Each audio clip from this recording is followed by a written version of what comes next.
it's Connie from FAFF Designs. I'm a brand ambassador for Dixie Belle Paint.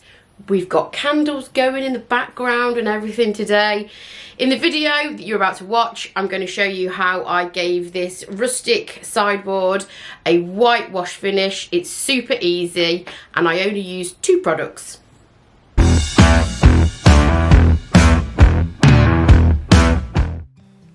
First things first, with all projects, I'm going to give this a really good clean with Dixie Belle's White Lightning. I have it in the orange bucket that you can see there, mixed with warm water, and I'm just rubbing it over with a clean microfiber cloth. This is going to get rid of all of the build-up of cleaning products. This piece, when I loaded it into my van, it smelt really strongly of polish, so I know that that would be an issue if I didn't clean it off. It's also going to get rid of any oils or grease that's on the surface because it's a degreasing cleaner.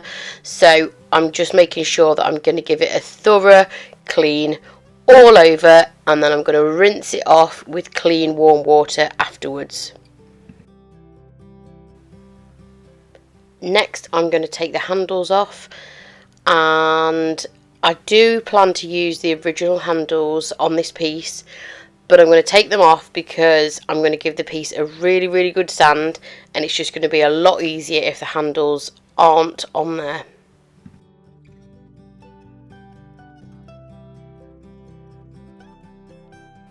Next, I am going to give the piece a really good sand.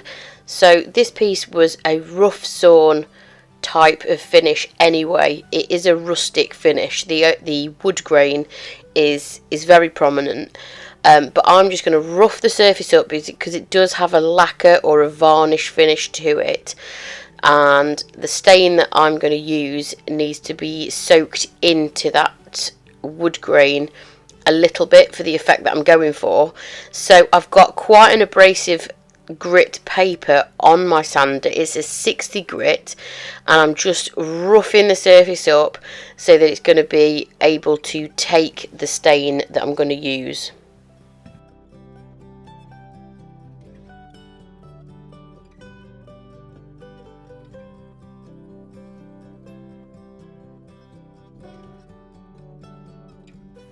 I'm just making sure that the piece is sanded fairly evenly, because I'm going to be making sure the wood grain is prominent in this piece and that the stain takes evenly as well.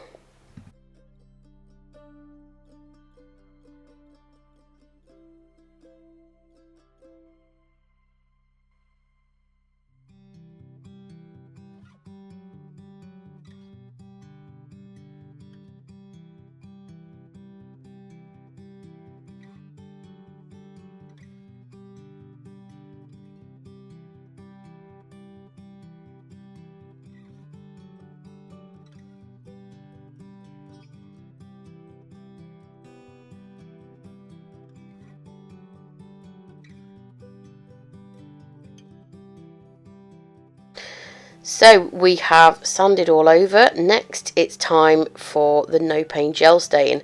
So I'm going to use the Dixie Belle applicator pads for this, and I've got gloves on because this stain is oil based and it does really stain your hands. So I'm using rubber gloves, and something that I like to do just to basically get more out of the product is to cut my applicator pads in half, so you get 2 in a pack, but this actually gives you 4. I'm going to be using the colour Picklin White on this, and it is so easy and so simple to get a whitewash finish. All you have to do is add some product onto the applicator pad and just wipe it in to the wood grain.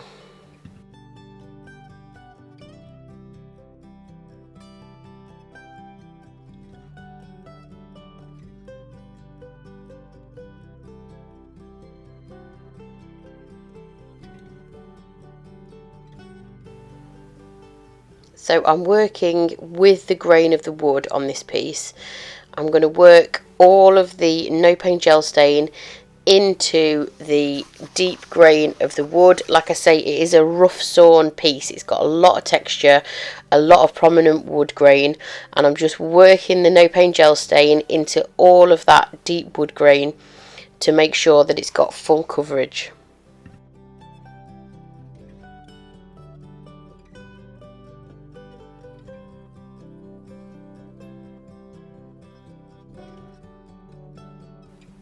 So I've just grabbed myself an artist brush, and this is just to get in all of the nooks and crannies around the hinges and around the lip of the piece, just to make sure that there's no areas that I've missed.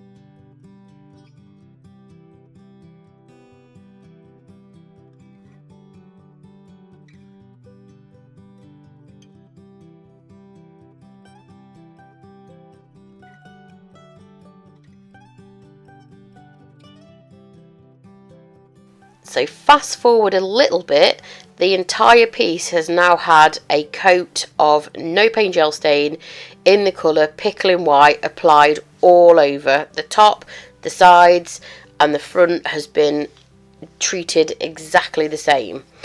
Now, no paint gel stain can take a little while to dry, so this piece has actually had 2 days to dry, and you can see my heater on the right hand side that was just trying to speed things up and keep the workshop warm.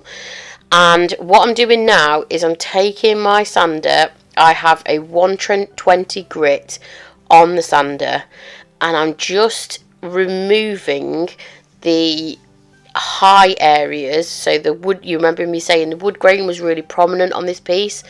This is just leaving the white no paint gel stain in the deep areas of the wood grain and removing it from the higher areas, so you get a really sort of three-dimensional rustic feel that looks like it's been worn over time, and it's really rustic, and you get the really beautiful wood grain look.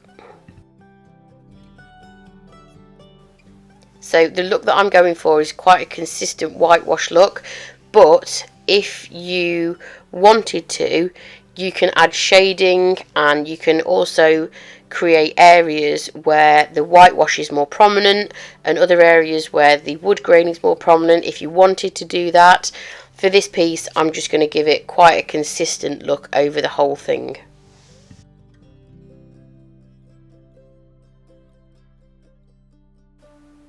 Next step is the top coat, so I'm using Dixie Belle's clear coat in flat, which gives a nice sort of matte finish to the piece. This is going to be a sort of modern farmhouse vibe, so that's why I've chosen flat for this particular piece. Don't really want a shine to it. I'm going to use a large flat brush because I've got such a big area to cover. The reason I'm using a brush over a roller is because that wood grain is so deep. I need to make sure that I'm working it into all of the little areas, nooks and crannies, and a roller wouldn't really do that in this case.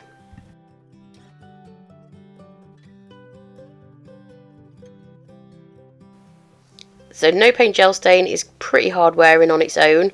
However, this piece is a sideboard, and I anticipate that the top will get a fair amount of traffic on it. Hence the reason that I'm putting a top coat on, just to offer a little bit more protection.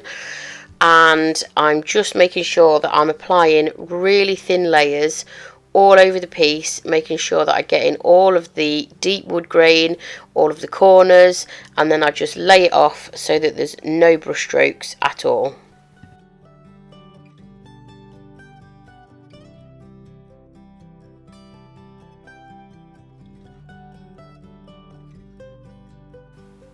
So I'm just working in really small areas to make sure that I get full coverage of the clear coat and work it into all the wood grain. But I did apply a second coat after this one had completely dried, just to make sure that I had full coverage.